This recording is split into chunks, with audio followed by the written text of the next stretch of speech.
Okay, magandang umaga po sa ating lahat at makikita natin no, sa ating mga katabi, paligid, ay marami yung hindi makakadalo sa ating panambahan. Kaya minainam na rin na talakayin natin no, patungkol sa buhay. Yung kalagitnaan ng buhay natin, umpisa, tayo pinanganak at sa dulo, tayo aalis sa mundo na ito. Ngunit ang pagitan niyan ay ito yung masasabi natin yung buhay talaga natin. At sa gitna ng buhay na yan ay naroon yung pagtatalakay ng medical and health, yung ating kalusugan at yung pangangalaga sa ating katawan. Kaya minabuti po na talakayin natin to dahil napapanahon din at marami nga rin may mga sakit at yung mga umiikot, nagpapasan lang tayo ng sakit kung tutusin. So simulan natin ating pagtatalakay para sa ating Sunday School. So life, medical, and health. Pero umpisaan natin to kung paano yung nakikita, no, yung kasaysayan, kung paano ba yung pagtatalakay dito sa life and health.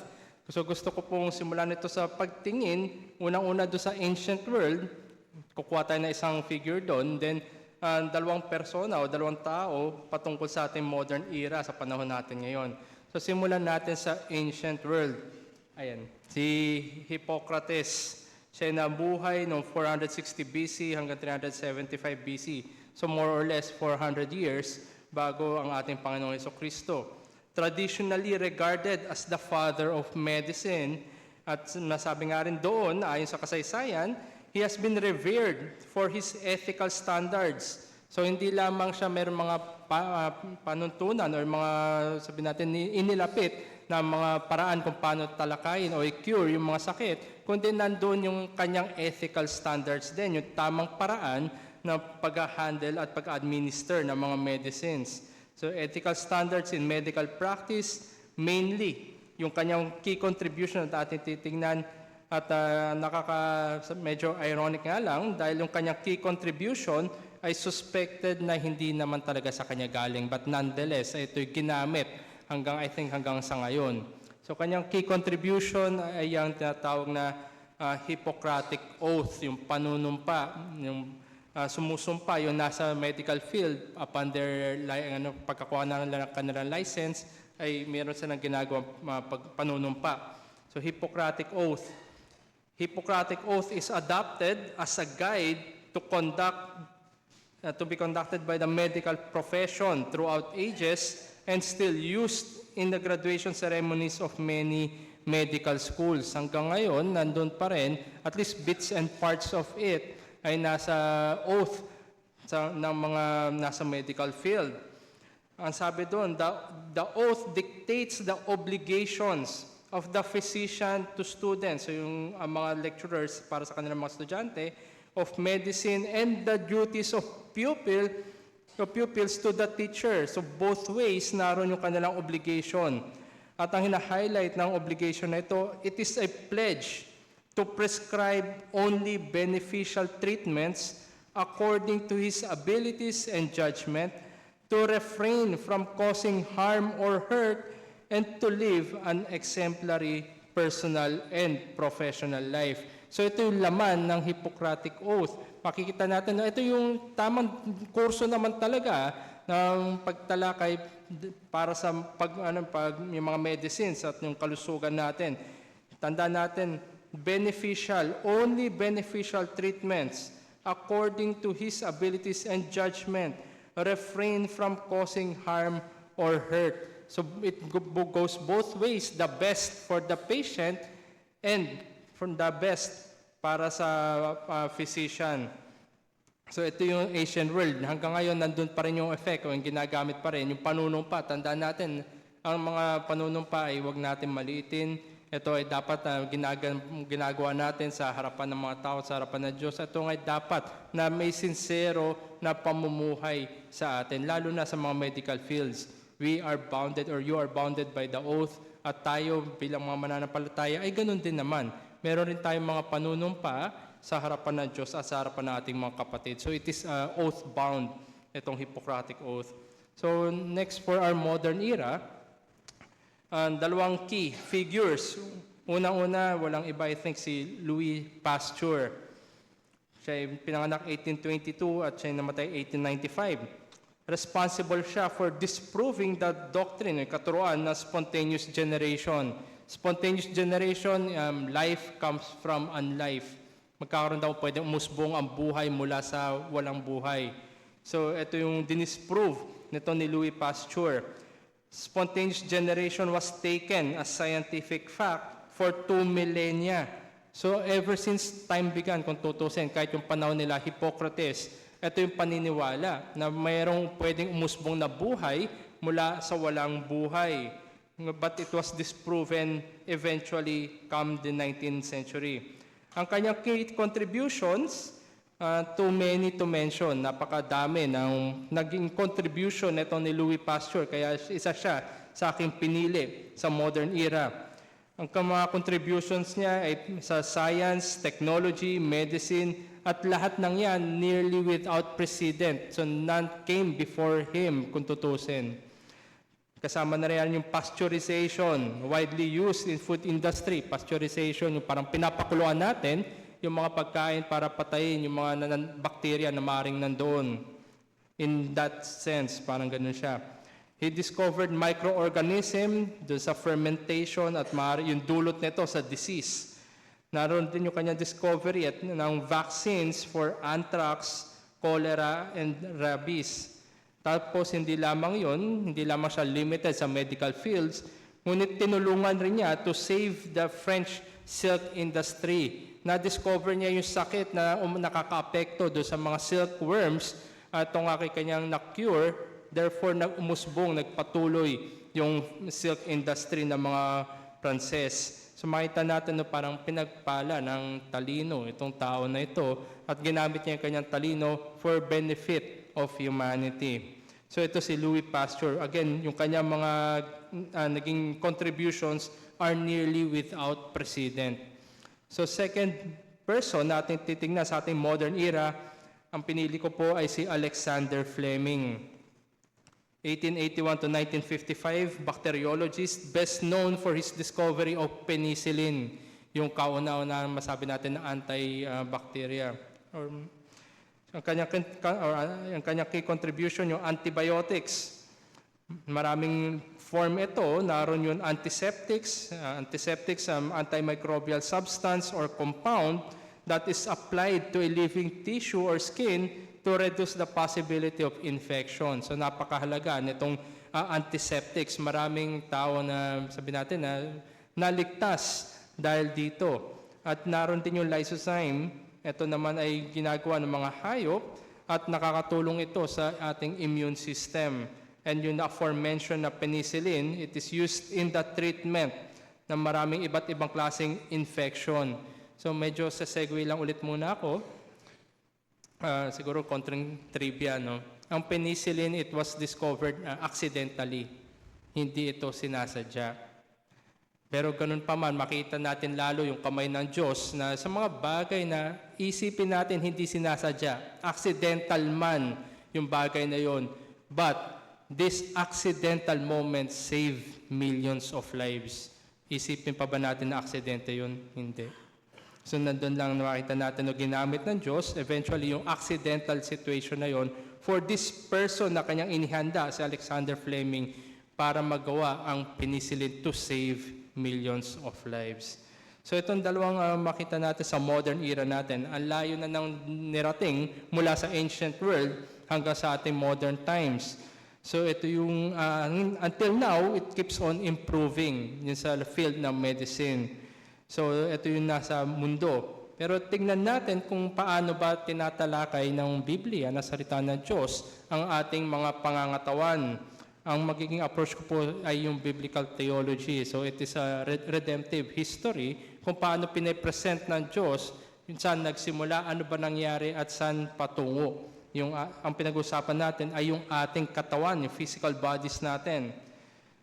So starting point is the creation. So when God created the first human na meron siya siyempre physical body, kasama yan sa very good na creation ng Diyos. The fundamental perspective on our bodies is that they are good. They are not evil in of themselves. Kasama yan sa pagkakagawa sa tao. Yung ating pagiging tao ay kailangan din na meron tayong physical na katawan. At ang ating physical na katawan ay hindi yan masama in of itself. At alam natin yung nangyari, bumagsak si Adan, the fall, God did not execute the punishment immediately after Adam and Eve sinned. Hindi on the spot ay pinatay ng Diyos si Adan at si Eva. But the aging that led to death slowly began to take effect in their bodies. Kasama yan sa fall. Yung aging na nag-introduce ngayon ng mga infirmities sa ating mga pangatawan. That is why we must acknowledge the reality of imperfections and weaknesses of our physical bodies are as experienced in this life. Dahil yan sa pagkahulog sa kasalanan. Hindi yan sa other way around. No other way to explain yung ating panghihina, yung pagtanda natin, pati yung mga napakadami ng sakit at nananakit sa ating mga katawan. Isama pa natin yung mga virus na kumakalat. Lahat yan, it is because of the fall. At dahil nga tayo nahulog sa kasalanan, eventually, we would be facing death. So even though our bodies were originally created as very good, in this age, they are still subject to aging, weakness, illness, but will come to eventually in terminal, yung kamatayan. So naroon yung ating katawan, lumalaki yan, tapos eventually humihina, tumatanda, nagkakasakit, at papunta tayo sa pag-iwan natin sa ating physical na katawan sa panahon at sa oras ng kamatayan. But not only that, hindi doon nagtatapos yung patungkol sa ating physical na katawan. There is a future bodily resurrection. So death is not the end of our physical bodies. Meron pang darating na future bodily resurrection. Para sa mga mananampalataya, it would be a very glorious yung pagiging pag-consummate, pagiging ganap ng ating katubusan na hindi tayo, sabihin natin, bodiless souls, but meron tayong glorious body na kung saan ay mas mapupuri pa natin ang ating Diyos dahil tayo ngayon ay meron ng katawan pagdating ng panahon. Ngunit para sa mga wala kay Kristo, magkakaroon rin naman ng bodily resurrection, pero ngayon mas mahigit pa yung pagdurusa sapagkat hindi lamang kaluluwa, meron ng kasamang katawan. So there's a very, sabi natin, mas mabigat, mas matimbang na punishment. So these resurrection bodies will be amazingly attractive, strong and fully healthy, never subject to illness or aging again dahil wala na nga doon yung sumpa ng kasalanan. Tinanggal na as far as the curse is found in the new heaven and the new earth, wala na yung epekto ng kasalanan. At masasalamin natin yan sa 1 Corinthians 15 verses 42 to 44 na yung pagtatalakay ni Apostol Pablo patungkol sa resurrection. At kasama doon yung future bodily resurrection. So ito yung ginawang pagtatalakay, yung pag-traversing ng salita ng Diyos patungkol sa ating mga katawan.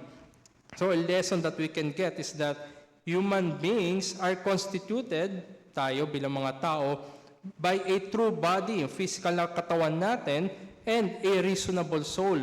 Meron tayong material part at yung non-material part.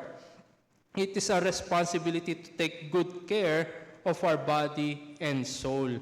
Pero dahil nga ang ating tinatalakay ngayon, yung ating katawan, ang pag-uusapan natin yung ating physical na katawan, our physical bodies are the means by which we serve God in this life. Every kind of ministry, activity that people do today involves use of their physical bodies. Thus, physical health is important. Pangangalagaan natin dapat yung ating katawan dahil ito yung instrumento, ito yung paraan na dapat nating gamitin at ginagamit natin upang maglingkod sa ating Diyos. Kahit sa panahon natin ngayon, sa oras natin ngayon, na narito tayo sa iglesia, gamit natin yung ating mga katawan sa pagpuri sa Diyos, sa pag-awit, sa panalangin, sa pagbabasa ng salita ng Diyos, sa pakikinig ng mga pinapahayag at tinuturo sa ating harapan, at pati rin yung mga bagay na ating nakikita. Lahat yan ay nandoon, yung externalities, naroon yun dahil sa physical bodies natin. So let's confine muna doon sa physical bodies natin. And the other side of it, when we become physically weak or ill, we are only able to do less for the kingdom and the ministry. Tama naman, dahil kung tayo nanghihina o tayo may sakit, less yung time, less yung mga pwede natin gawin, less yung maaari natin gawin para sa kaharian ng Diyos, unlike yung ating healthy state.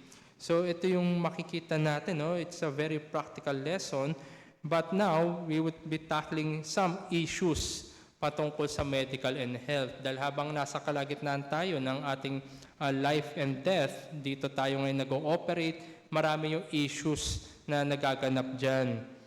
Dahil ang ating topic ay medical and health, so let's divide them in medical research and health maintenance. So talakayin natin muna yung medical research. Medical research. A right perspective patungkol sa medical research is that we should see yung medical powers, hindi yung power yung kapangyarihan, kundi yung kayang gawin ng medicine. Medical powers that cure diseases, promote health, and prolong life are God's blessings. Ito yung mga biyaya mula sa Diyos. Isa nga siguro na key text ay yung James chapter 5 verse 14. Na kung ako inyong samahan, James chapter 5 verse 14, naroon yung binanggit na James 5:14, is anyone among you sick? Let him call for the elders of the church and let them pray over him, anointing him with oil in the name of the Lord. So kung una titignan natin, parang iba. Pero kung ating susuriin at we would clearly observe, nandoon yung combination ng means of grace, yung prayer, yung panalangin, as well as the use of the natural means of grace, o yung remedies na maaaring naroon. At sa binanggit dito sa teksto ay yung oil. Merong mga therapeutic oil, meron naman talagang benefit na nakukuha dito sa oil, pero yan ay kino-combine sa panalangin. The means of grace and the natural means of remedy.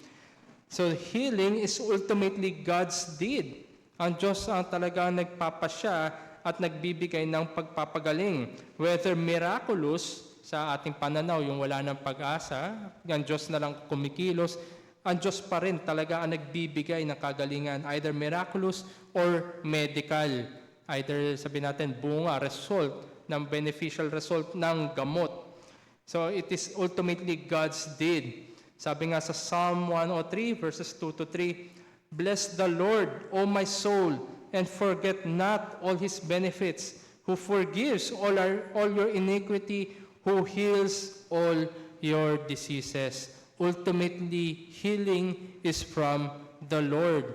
Whether miraculous sa kanyang pagkilos, na above, transcending sa anumang ating kayang gawin, and even yung benefit na nakuha na resulta ng gamot, yan ay galing pa rin sa Diyos. Tanda natin, hindi lahat ng umiinom ng gamot ay gumagaling. Merong mga hindi umiinom na gumagaling.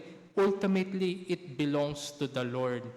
So, a challenge for us, brethren, when we pray, always think about and include the means when we pray for comfort, healing, and recovery. Naroon, kaya yung mga panalangin natin ay naway maging beneficial, kagamit-gamit at magamit na mahusay yung mga iniinom na gamot, mga procedures na ginagawa para sa ating kapatiran. Naroon, we always combine the means ng remedy with the means of grace, the prayer. So these are yung mga gamot, these are in the realm of common grace.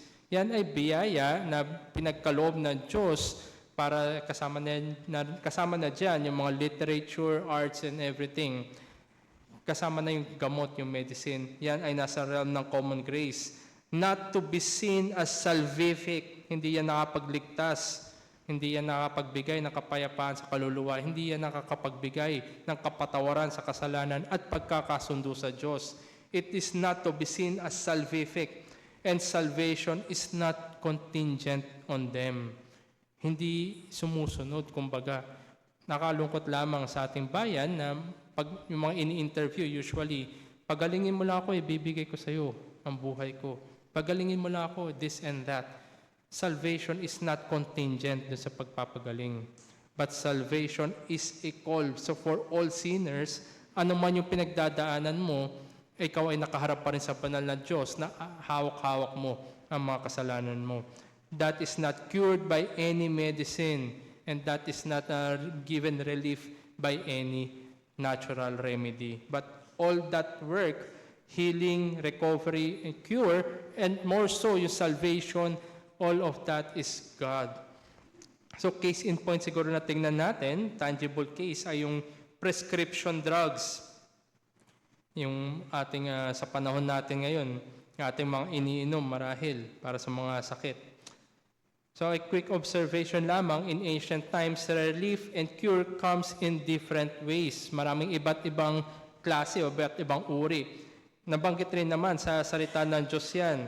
Sa Proverbs 31, verses 6 and 7, ay naroon na binanggit yung Proverbs 31 verses 6 and 7, give strong drink to the one who is perishing, and wine to those in bitter distress.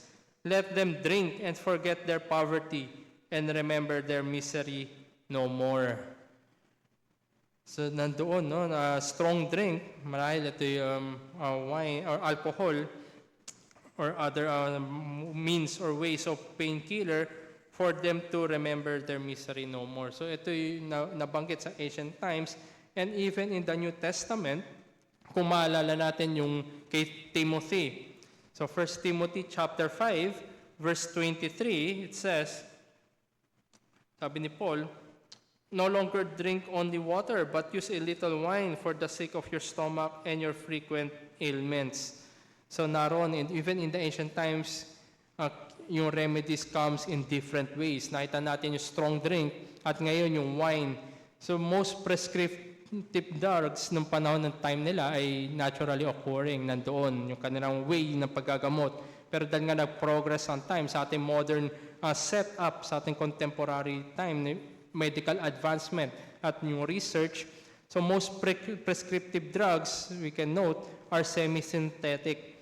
So semi-synthetic, it means partially derived from natural resources but undergo chemical modification. So naturally occurring pa rin naman yung most of the drugs, pero in-enhance through yung ating medical advance. Kaya nandyan yung tinatawag na semi-synthetic. Merong mga purely synthetic na gawa talaga sa laboratory, pero meron naman iba na yung elements nila ay galing sa nature. Yun yung semi-synthetic. So many antibiotics being discovered were naturally produced, either yung mga fungi or soil bacteria. Sila yung naturally occurring, nandyan yan, ngunit ito yung nadidiscover, ine-enhance, kinakalibrate para may tamang prescription, tamang dosage, suitable and safe para sa mga tao. At kasama na nga dyan yung penicillin. So those are naturally occurring. So the point being is that God created the natural resources, gave them useful properties, allowed for its timely discovery for bodily use. So naroon pa rin yung soberano ating Diyos, so kanyang sannilikha, siya'y naglagay doon ng mga may purpose, may gamit ang lahat ng bagay, at yung sa kanyang tamang panahon, ng kanyang pagpapasya, nagre-raise siya ng certain providences, circumstances, people, places, and things para magamit, ma-discover to ultimately magamit natin. So, ito yung sabi natin, very optimistic. Pero hindi ko tinatanggal yung napakadaming dangers din ng mga drugs, especially in its, sabi natin, abusive use, ay ito talagang masama na sa ating katawan. Tandaan natin, meron tayong proper stewardship of the body at kasama na riyan yung ating pag-aaral, pagsusuri sa ating sarili, yung ating pagre-research kung ano bang nararapat, at pati na rin yung ating pag-iwas sa mga bagay na hindi dapat. So, yung prescriptive drugs, yung prescription drugs na aking tinukoy, yung positive side lang. But the negative side, we must study din kung ano dapat sa atin. But sabi natin, mas higit pa dapat ay yung ating liberty of conscience, na hindi tayo kailanman na pwedeng ipilit sa iba dahil only God is the Lord of conscience, but we can persuade them through educational teaching. Hindi pwedeng yung dahil ito lang yung gusto ko, kundi dapat ito ay may guided, may intelligent na study and persuasion for them. So this is the way sa medical research natin na it came about progressing in time sa panahon natin ngayon at naroon pa rin ang kamay ng Diyos.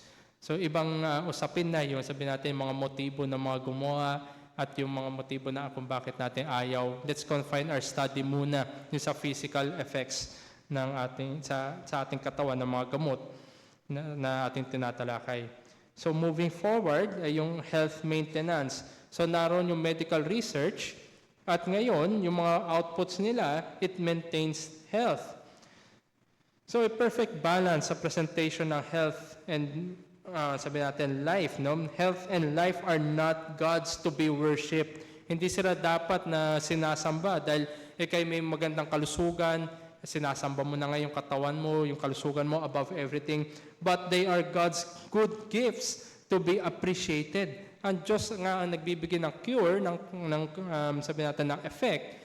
Ang Diyos din yung nagpapanatili ng iyong magandang kalusugan. Those are good gifts to be appreciated and used for the glory of God. Dahil sa health and maintenance dito, yung ating kalusugan mismo at yung mga epekto ng gamot o yung mga bagay-bagay sa ating kalusugan, I would like to tackle common errors to avoid. Meron pa rin na kahit maganda yung kalusugan, yung pangangatawan, at yung iyong pananaw, ay maaaring mag-fall ka dito sa mga errors na to. So, 3 common errors lamang for this morning. So, unang-una is the claim that it is always God's will to heal. Ito yung error ng mga charismatics. Dahil pag sinabi natin na ang kalooban ng Diyos ay parating ikay i-heal sa iyong sakit, palusugin ka at ligtas ka sa mga kasakitan, this creates a false guilt in those who will not be healed. Kung hindi sila pinagaling, anong kalimitan na sinasabi? Kulang ang iyong pananampalataya. Hindi yan tama, mga kapatid. It is an error that we should avoid. Blaming the lack of faith for not healing. False guilt yan. And that gives no place to pain as part of God's providence. Tandaan natin, lahat ng bagay, lahat na nangyayari, kahit yung mga sakit na pinagdadaanan natin, yan ay providensya ng Diyos. But blaming people for their lack of faith when they are not healed, ay tinatanggal natin yung mga probidensya. In short, tayo na ngayon yung nagdidikta patungkol sa epekto ng pananampalataya. That is a common error, yung charismatic error na naglipa na sa panahon natin ngayon. So another error is the current overwhelming obsession with health, yung hypochondria. O very much obsessed na yung healthy this and healthy that. In the absence of higher causes, sabi natin, tanggalin natin mga higher causes. In the absence of that, having all things equal, the body has become today's idolatry. So makikita natin, kaliwa at kanan siguro, kahit tahakin natin yung EDSA, maliban sa mga litrato ng kandidato, makikita natin yung mga katawan, di ba, fino-flaunt, di ba, either pampaputi or yung mga health na, yung magagandang mga, sabi natin, yung katawan na makikita doon. So, ito rin yung ini-inculcate sa society natin. At in effect, hindi lang siguro natin napapansin, it is an obsession with the body. So a big industry is feeding people's vanities, reversing traditional priorities. Kasama na rito yung cosmetic facelifts, yung enhancement procedures, skin treatments, and everything else. Dahil naroon na yung naging prioridad. Pag hindi ka ganito, ay talo ka, kawawa ka naman, mahina ka, mahuhuli ka, hindi ka in.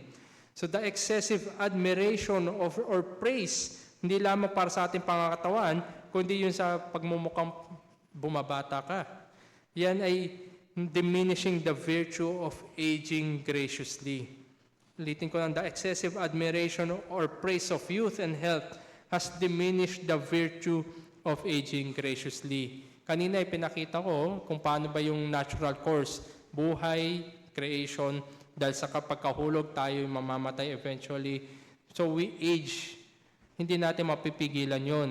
Ang tamang virtue na dapat kinukultivate na isang mananampalataya is for us to age graciously, hindi sa larangan ng mga bagay na ito.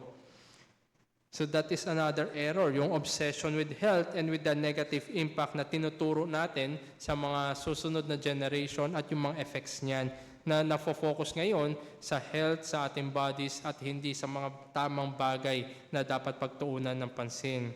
So aside sa charismatics, aside dun sa mga hypochondria, thirdly is the irresponsible neglect of one's health and life.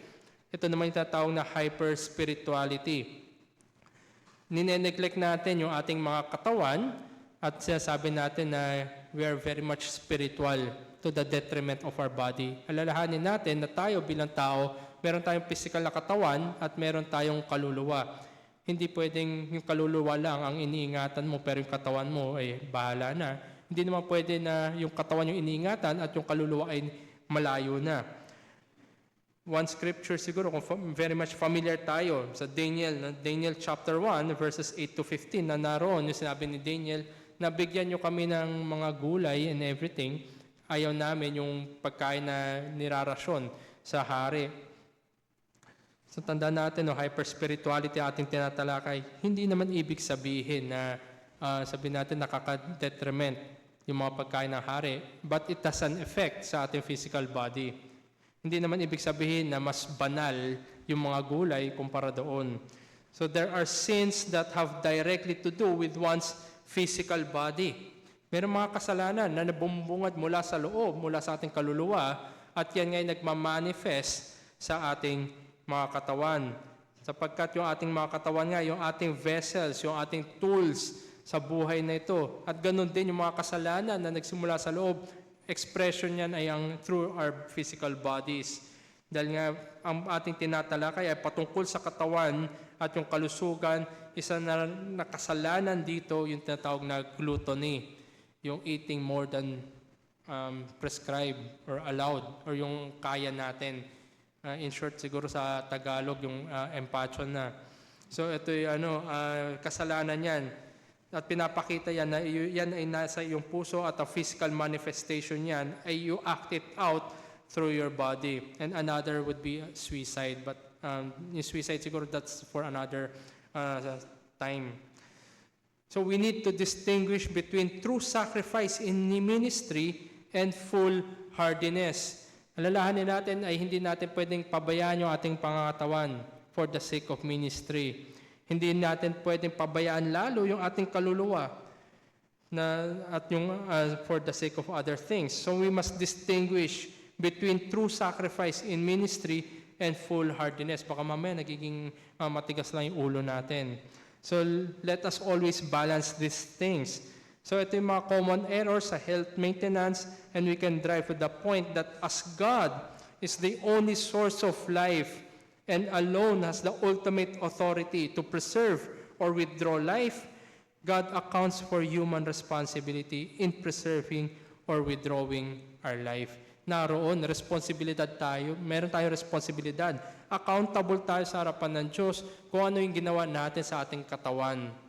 Kaya makita natin na there's no escaping this. Dapat hindi lamang sa kaluluwa, kundi pati sa ating katawan dahil tayo'y mananagot dyan. Magkakaroon ng pagsusuri.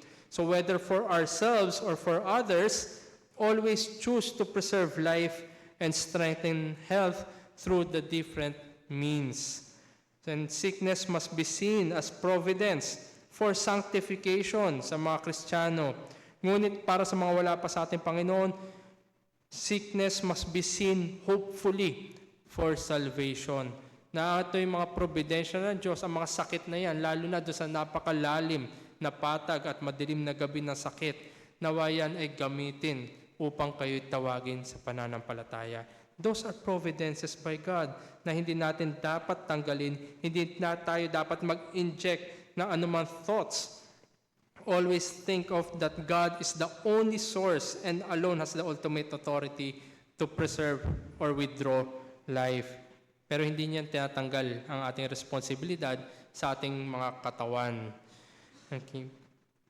So with a couple of minutes siguro, with the practical applications ng ating lesson in the realm of medical and health, first, physical weakness or illness reduces the amount of time and energy that we are able to give to any ministry. So tama lang naman kung tayo ay naging pabaya sa ating pangatawan, ay hindi rin natin nagagampanan yung ating ministries. Secondly, ito yung medyo common sense, it is better to be healthy than not to be healthy. So makita natin dapat yung mga healthy habits ay dapat natin sinusunod for us to prolong our health, prolong our bodies, and to serve God more. Kaya kailangan dito, ikatlo, yung physical exercise. Dahil nga tayo ay may katawan, hindi lamang tayo souls, meron tayong katawan, ay alagaan natin yung ating katawan through physical exercise. Though it is not as valuable as training in godliness, but it is still worthwhile. Kailangan pa rin. Ano bang ginagawa ng exercises? Controls our weight, combats health conditions, boosts our energy, it promotes better sleep. Meron nga mga bonding at marami pa. So, yung benefit ng physical exercise not only helps our body, kundi binibigyan pa tayo ng much more time para maipaghanda sa ministry. Again, linawin ko lang mga kapatid, mas matimbang ang training in godliness. Mas upper priority yan. Pero hindi ibig sabihin yan ay pabayaan natin yung ating katawan. And fourthly, nabanggit ko na rin ito sa hobbies and games and even sa work. Yung Bible views sleep as important and as a gift from God. Not getting enough sleep can be indication of anxiety and lack of trust in God for the successful outcome or any outcome ng providensya ng Diyos. Sa nariyan yung Psalm 127 verse 2, na sabi, it is in vain that you rise up early and go late to rest, eating the bread of anxious toil, for he gives to his beloved sleep. And in Ecclesiastes chapter 5 verse 12, sweet is the sleep of a laborer, whether he eats little or much, but the full stomach of the rich will not let him sleep. Dahil sleep ito, yan ay nakakatulong sa ating physical na katawan, nagbibigay ng enough energy for us to conduct any ministry faithfully for the Lord. So ito yung ating tatalakayin or tinalakay yung ating pangangatawan in the light of medical and yung ating mga health. So any questions? Ayun, yung references ko pala, yung Christian Ethics ni Wayne Grudem, GMA Notes, at saka yung isang blog sa Got Questions na sound yung kanyang answer. Okay, any questions patungkol sa ating mga pangatawan, sa medicine at sa kalusugan? Hindi ko po kiniklaim na ako'y health buff. Hindi ko rin po kiniklaim, mukha naman sa itsura ko, hindi naman ako mukhang health buff. In fact, alam na marami na meron akong problema sa larangan ng uric acid. So, ayan.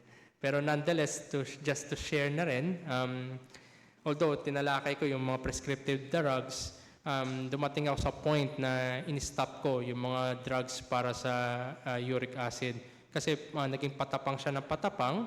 Eventually, mas naging nakatulong sa akin is the change of lifestyle. So, ayun. So, that's kailangan rin natin na aralin yung ating mga sakit.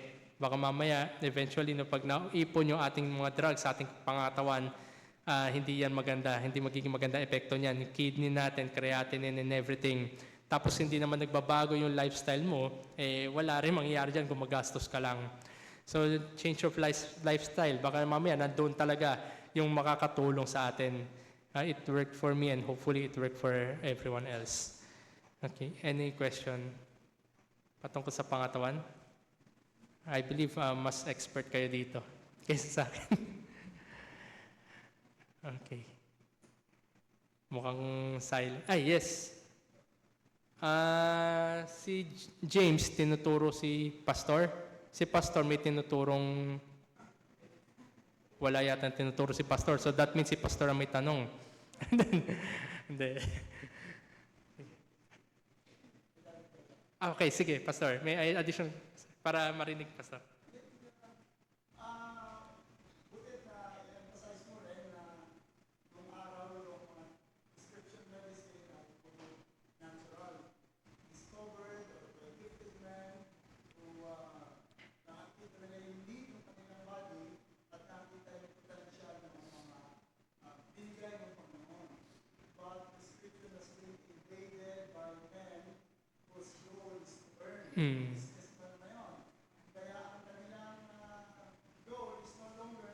Heal.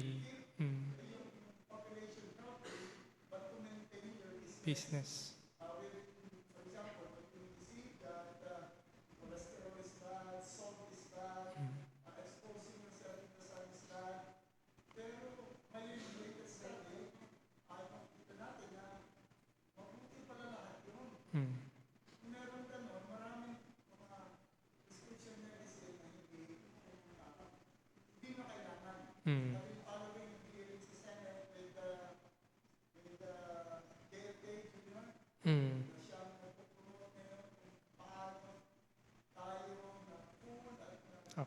sa US.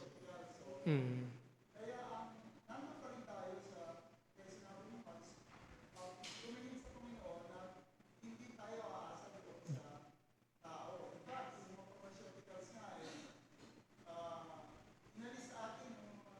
Natural lang. Mm. Maintenance. Mm.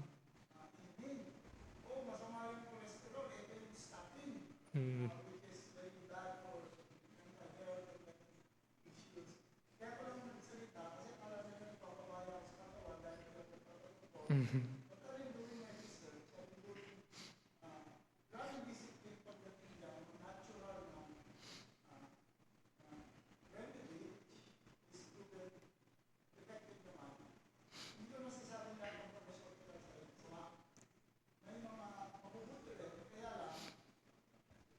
We must be responsible Yep. in reading. Halimbawa, yung pag-alaga ng weight natin. Dati talagang exercise at diet. Ngayon hindi. May mga slimming pills. Ngayon pwede na yung mga medical procedure. May liposuction. Merong pati raw ngayon yata yung mga dating natural kagaya ano yun yung ano yung sa Chinese yung Acupuncture. acupuncture ginagamit na ngayon sa pang-reduce ng fat. So, instead of teaching us discipline for the body, tinuturuan tayo maging dependent sa... Ngayon, yung mga, yung antihistamine, ako, kailangan mo yan, pero pag-aralan mo yung mga side effects ng antihistamine. Pag-aralan natin lahat yung mga binibigay nitong mga bagay nito. Bakit 80% ng mga doktor ayaw ng hindi sila magpapa-chemo. 80% ng mga doctors, that will tell us something. It's still obeying what the Lord said, that unang-una, exercise is good for the body, although mas yung spiritual exercise ay mas kailangan natin, but that was a positive statement. Exercise, yung sleep, pag tinignan mo ang pattern ng Panginoon, talagang before sunrise, dapat gising ka na, at as soon as lumilim, dapat tulog ka na. Yun yung pattern na binibigay ng Panginoon sa atin. Yung ating mga pagkain din, binibigay din sa atin. Halimbawa, when it comes to milk, you search the scripture, hindi pinapainom ang milk of the herd, kundi yung lamang milk of the flock. At ngayon, na-discover na yung milk of the herd ay 4 times bigger than yung size ng cell niya is 4 times bigger than the cell of the body, so we cannot absorb. Yung lamang milk of the flock, yun ang absorbable ng body. So marami tayong dapat na tignan. It's not simply itong sinabi ng pharmaceuticals, itong sinabi ng doktor. Kaya maganda yung emphasis mo na talagang hindi ko mo pag sinabing prescription, kasi ginagamit nila lagi yung James para sabihin na, o yan, nag-prescribe si James, dapat ano ka rin. Sumunod ka rin sa prescription. Iba yung piniprescribe nila sa scripture. I-add ko na rin yung talagang tignan natin, no, yung mga piniprescribe sa atin. Share ko na lang rin kung bakit ko hininto na yung gamot. Since patapang na ng patapang, eventually, may isa akong gamot na ininom, nakalagay doon sa papel, may cause death. So sabi, okay naman daw. Control naman, one in about 10 million. Paano ko ako yung pang 10 million siguro? So yun. At sabi nga ni Pastor, yung exercise na yun. So we switch yung lifestyle. At doon nga, siguro sa mga nakakilala sa akin, hindi ako ganito ka before. So yun. So, talagang ano rin, babalansin natin. Lalo na may mga, syempre, mga motives, lalo na sa pharmaceutical industry, kailangan rin nila i-maintain. Syempre, industry yan kailangan i-maintain. But we must also give account sa lahat ng ating ginagawa. Okay, basta. Okay, anything else? Ay, okay, sige, Charles.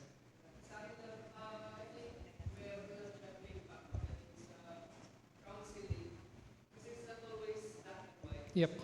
Our sicknesses sa panahon natin are lifestyle related. So it may be applicable.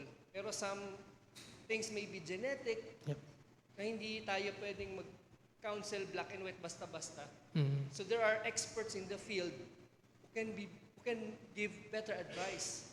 No, kasi sometimes it's not spiritual, pero most nga, if we think sa church, ang daming sakit lifestyle related.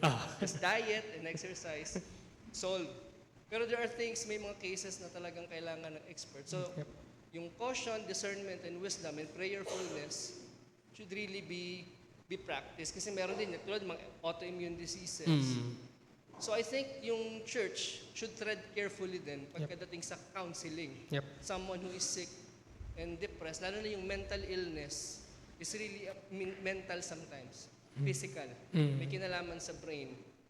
Hindi natin siya pwedeng i-ano siya as something na spiritual kasi related yung body. So I guess, pagdating dun sa mga leaders or mga nagbibigay ng counsel, we should tread carefully with much prayerfulness and discernment, or else we might, give the wrong impression or give the wrong advice to someone to the detriment. So, health really is something na, I think we should tread humility rin yung talagang natin pagdating sa health natin.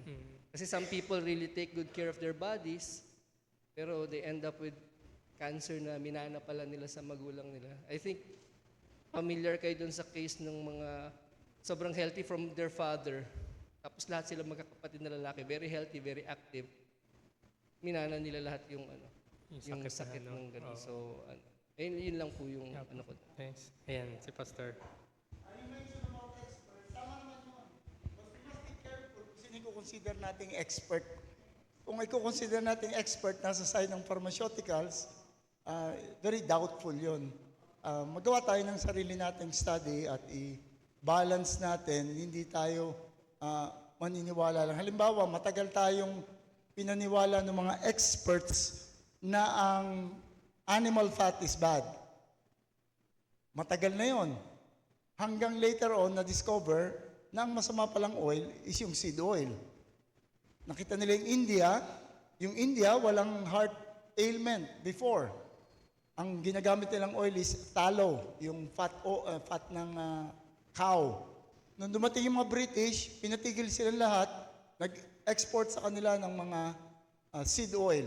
At doon nag-start yung kanilang mga disease. So talaga tama si Charles. Hindi tayo basta maganda sa atin, ika-counsel mo na sa iba na gawin mo ito dahil ako hindi ko nga magawa yon kasi baka hindi naman kayanin yung discipline nung ginagawa ko. Kaya hindi ko pwede sabihin, tigilan mo yan, tigilan mo yan. But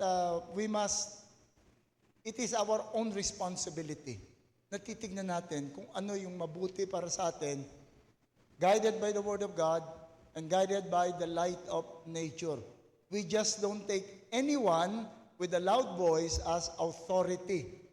Tignan natin yung, sa mga news nga, pagsabing, ayon sa mga eksperto, pati sa pagpalaki ng anak, ayon sa mga eksperto. Who made them experts? Ba't silang magbibigay ng counsel? Pag nanood nga kayo ngayon sa Senate, sa US, yung cause ng maraming mga mental illness sa mga bata ngayon, natitrace nila lahat sa vaccines.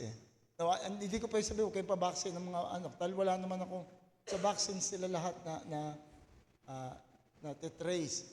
Yung debate noon sa COVID, ngayon lumalabas ngayon, na pinigilan talaga nila yung mga otherwise na mabuting solusyon dun sa COVID para pagbigyan yung mga vaccines. Kaya mag-ingat tayo kung sino yung experts na papakinggan natin. Huwag kayo makinig sa akin kasi hindi ako expert. Ang alam ko lang yung katawan ko. Yun lang ang kaya ko. Kung magbibigay ako ng counsel at pakinggan nyo, okay lang. Pero hindi ko pwedeng sabihin na ito ang kailangan. Okay. Sige, siguro to end na rin, no? Sa nabanggit ni Pastor, huwag daw makinig sa expert. Siguro I will end with a quotation ng expert ng Asian world, si Hippocrates. So isa sa mga kanya sinabi, recollect. Okay. Sabi niya, kung pwede lang natin bigyan ng right amount ng, sabi natin yung medicine, yung lalo na panahon nila, right amount of that and exercise and yung food, then not too little, not too much, then we might found the safest way for them. So ito yung kanyang sinabi on top of my mind na gano'n, no? Right amount, naroon na yung medicine, naroon na yung exercise, naroon na rin yung tamang pagkain. That would be the safest way for them.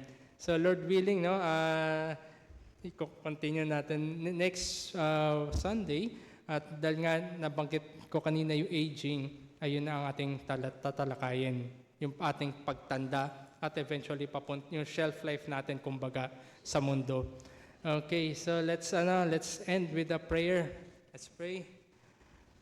O Lord, muli kami nagpapasalamat dahil sa inyo pong binigay sa amin, pinaalalahanan kami na bagamat ang mundo na inyo pong ginawa ay mabuti at pinakita nyo sa amin, muli pinaalalahanan na dahil sa kasalanan, ang lahat na ito'y bumagsak, ang mga epekto nito ngayon, hindi lang sa aming estado sa inyo pong harapan, kundi pati sa aming mga pangatawan.